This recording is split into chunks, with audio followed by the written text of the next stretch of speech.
बिस्मिल्लाहिर्रहमानिर्रहीम। अस्सलामुअलैकुम। आज का हमारा टॉपिक होगा प्रेप।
कैप ऑन हेड, यानी कि कैप मेरे सर को छू रही है तब यूज़ करना है।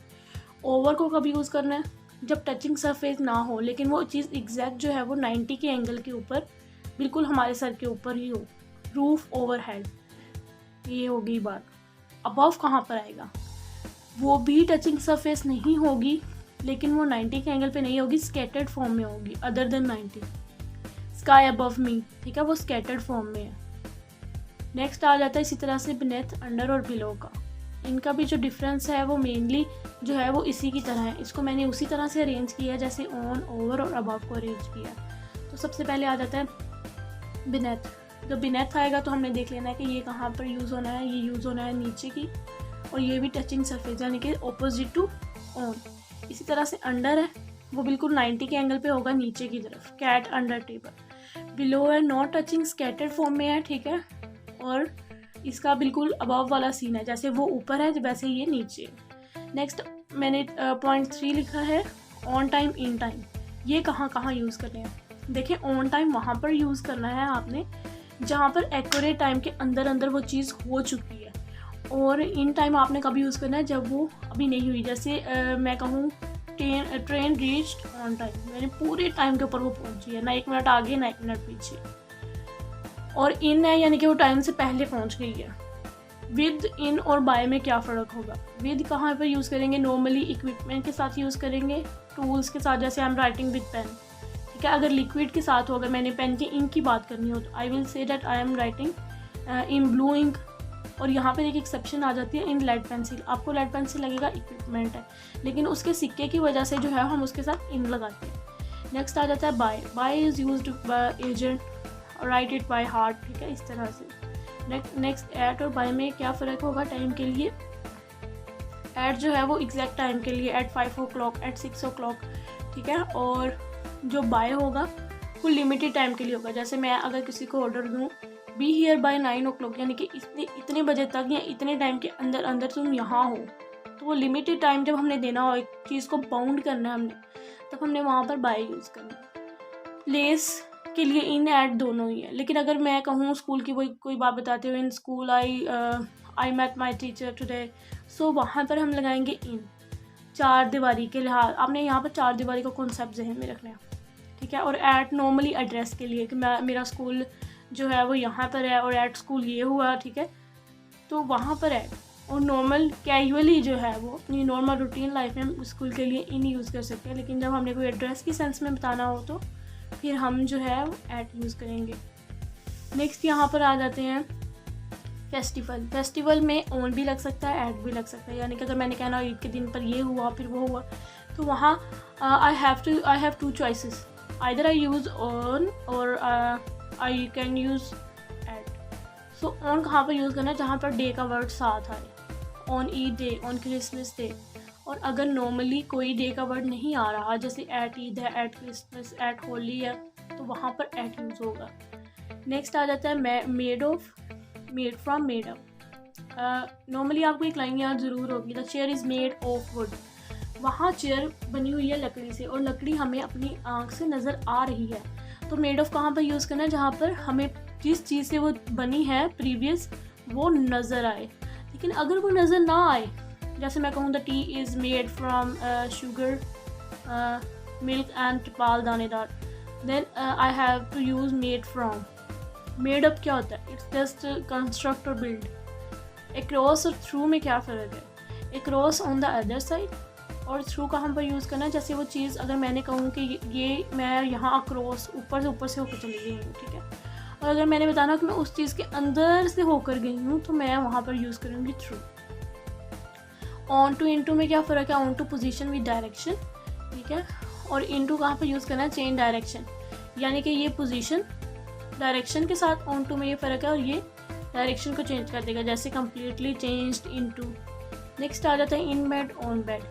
इन चार दीवारी वाला कॉन्सेप्ट याद है ना, तो यहाँ पर इन का मतलब होगा लेटना, ऑन बैठना, ठीक है। चेयर विद आर्म्स, आर्म्स के साथ हो गई चार दीवारी वाला कॉन्सेप्ट इन, ठीक है। और chair without arms, on. Sofa with arms, चार दीवारी वाला concept in. At night, in the night, इनमें क्या फ़र्क है, अगर मैंने रूटीन वर्क में बताना हो कि एट नाइट मैं इतने बजे सो जाती हूँ, फिर ये रात में हो या जैसे भी मैंने बताना हो, तो I have to use at night. लेकिन एकदम से अगर मैं कोई बुरा ख्वाब देखती हूँ और वो बिल्कुल एक ही दिन ऐसा हुआ है, तो मैं कहूँगी in the middle of night I saw, ठीक है। तो वहाँ पर जब रूटीन वर्क की बात नहीं हो रही, रूटीन से हट के कुछ हो रहा है, कोई बीमार हुआ है, मुझे तब उठना पड़ा है, तब मैं कहूँगी इन द नाइट, ठीक है। On the way, in the way, on the way is positive sense, इस राह पर चले, या इन द वे जिस तरीके से, ठीक है, इसकी सेंस ही बदल गई, इन द वे लगाने से नेगेटिव में आ जाएगा।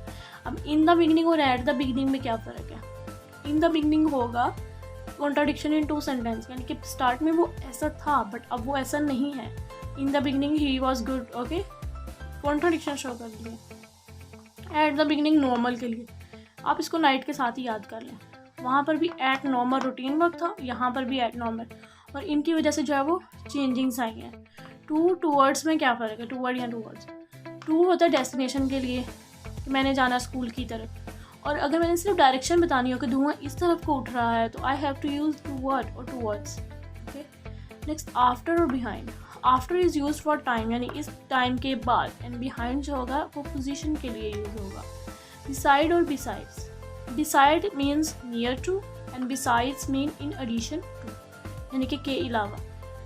सिर्फ एक एस लगाने से जो है वो इसका मतलब ही बदल गया है। नेक्स्ट आ जाता है ऑन और अपॉन, दोनों का मतलब ही पर है, लेकिन इनमें क्या फ़र्क है, ऑन एक ऐसी चीज़ के लिए जो कि रेस्ट के ऊपर है, और अपॉन एक ऐसी चीज़ के लिए जो कि मोशन के अंदर है, जैसे I have to see that once upon a time I saw, ठीक है, तो वहाँ वक्त जो है वो मोशन के अंदर चल रहा है, वहाँ पर अपॉन यूज़ होगा।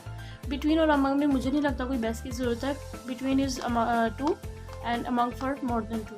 इन विद इन, मुकर्रर वक्त के अंदर अंदर अगर हो, इन इतने टाइम के अंदर, और विद इन होता है कि उससे पहले पहले ही, within this time you have to accomplish this task, okay. Next ago, after, before, after, और इनमें टाइम के लिहाज से क्या फ़र्क है। एगो हमेशा पास्ट टाइम के लिए यूज़ होता है, जहाँ पर हम एगो देखते हैं हम समझ जाते हैं यहाँ पास्ट की बात हो रही है।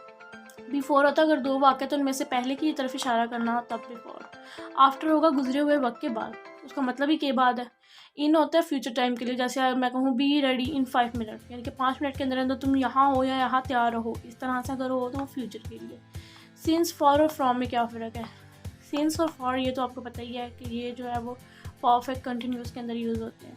मुकर्रर वक्त के लिए ये वाला होता है और फॉर जो है ये मुद्दत के लिए होता है। फ्रॉम जो है वो किसी भी वक्त को जाहिर करने के लिए हो सकता है, यानी कि नॉर्मली इन टेंसेस से हट के अगर मैंने कोई बताना हो कि इतने बजे से लेकर इतने बजे फ्रॉम दिस टू दिस, मैं वहाँ पर फ्रॉम यूज़ कर सकती हूँ। अब यूज़ जेरेंट। जेरेंट क्या होता है? वर्ब प्लस ING, जिसको एज अ नाउन यूज़ कर सकते हैं या और भी इसके काफ़ी यूजेस है। इन वर्ड्स के बाद हमेशा जेरेंट लगेगा। Addicted to smoking, averse to, liking, with a view to, having या हैव टू, प्लेइंग, इस तरह से। Insist on going, persist in liking, successful in getting a job, desirous of making, ठीक है, look forward to, accustom to, used to, smoking, object to, कोई भी इसके साथ जेरेंट लग सकता है। स्पॉट, जिसका ये वर्ड आपको याद भी होगा, अक्सर आपकी टीचर कहती है क्लास में, प्लीज़ स्टूडेंट स्टॉप राइटिंग, तो उसके अंदर जो है वो हम कौन सा यूज़ करेंगे? हम यहाँ पर जेरेंट यूज़ करेंगे। नेक्स्ट आ जाता है मिस, उसके साथ भी जेरेंट ही आएगा। उसके बाद आ जाता है, ये ऐसे वर्ड है जिनके साथ प्रपोजिशन नहीं यूज़ करनी। जैसे मैं अगर कोई कहे आई लव यू, तो कभी नहीं कहेगा I love with you, I love to you, ठीक है। Hate you, sign the paper, open the door, obey the order, resist, order me, marry. यहाँ पर जो है वो मुझे एक बात याद आ गई, जब मेरे उस्ताद मुहतरम ने मुझे बताया कि यहाँ पर जो है वो मैरी के साथ कोई भी प्रपोजिशन नहीं हो सकती। I was little bit confused, और मैंने जो है वो सोचे समझे बगैर ही उठ के कह दिया कि सर इस तरह से तो हम पढ़ते हैं मिस्टर चिप्स के बारे में कि mister chips married eight London, तो वहाँ पर हम प्रपोजिशन नहीं यूज़ करते, हम कहते हैं मिस्टर चिप्स मैरिड लंदन। तो class laughed so hard, even उस्ताद मोहतरम से भी जो है वो अपनी हंसी कंट्रोल नहीं हो रही थी। उन्होंने इतनी मुश्किल से कंट्रोल करके बताया कि बच्चे अगर वहाँ पर ऐड क्यों लगा है, वहाँ पर ऐड लगा है जस्ट ये जाहिर करने के लिए जगह, और जगह के लिए पहले ही बात हो चुकी है ऐड लगना है। तो सर ने कहा कि आप मैरी जब वो कैथरीन के साथ होगा तो तब नहीं लगेगा, यानी कि शादी करने उस सेंस में होगा, लेकिन नॉर्मली अगर प्लेस आ गई या कोई इस तरह की और बात आएगी तो ज़रूर लगेगा। अटैक में, इन्वेड, परवेड, असिस्ट, अकम्पनी में, रिग्रेट, रिजेंबल ही, resemble his father, reach home town, investigate the, investigate police, investigate me, in ascend, और इस तरह से benefit, criticise, give me, contemplate, inform me about your, या violate the law, superintendent, request me, tell me, इस तरह के जो words हैं, या upstair, he is going upstair, request, और ये down stair, upward, inside, outside और डाउनवर्ड, इनके साथ प्रपोजिशन नहीं लगानी। ही is going upward, he is going downward, ठीक है। नेक्स्ट कुछ ऐसे वर्ड्स आ जाते हैं जिनके साथ जो है वो प्रपोजिशन चेंज करने से उनका मतलब बदल जाएगा। फॉर एग्जांपल यहाँ पर है कंपेयर। कंपेयर अगर मैं जैसे बहुत ज़्यादा जो है वो शायर जो हजरात होते हैं माशाल्लाह, वो अपने महबूब को कभी जो है वो चांद से मुखातिब कर देते हैं, कभी वो कहते हैं ये गुलाब की जैसे है, तो जब वो कंपेयर करते हैं डिफरेंट थिंग्स को जिनका आपस में कोई लेना देना नहीं होता, तो वहाँ पे टू लगाना है। और अगर हम कंपेयर करें तो सेम थिंग्स को, तो वहाँ पर क्या लगेगा? विद। एडमिट टू इन्हेंस की सेंस में होगा, एडमिट ऑफ कैपेसिटी की सेंस में होगा, बढ़ाने की सेंस में क्या होगा? एडमिट टू और एडमिट ऑफ। आंसरेबल टू अल्लाह और पर्सन, आंसरेबल फॉर थिंग्स, चीज़ों के लिए, यानी कि he is answerable to Allah for things. Annoy with और annoy at, annoy with person के लिए और एनॉय एट थिंग्स के लिए। एंग्री विद पर्सन के लिए, यहाँ पर देखिए विद जहाँ लगा वहाँ पर्सन आ गया, और एंग्री एट थिंग्स के लिए। एलोकेट टू पर्सन, पर्सन के लिए, और एलोकेट फॉर थिंग्स के लिए। अटेंड टू पे अटेंशन, और attend on joins on. To be continued next video के अंदर ज़रूर देखिएगा। बाकी सारे वर्ड्स भी जो है वहाँ पर इंग्लिश किए होंगे, दुआ में याद रखिएगा। अल्लाह हाफिज़।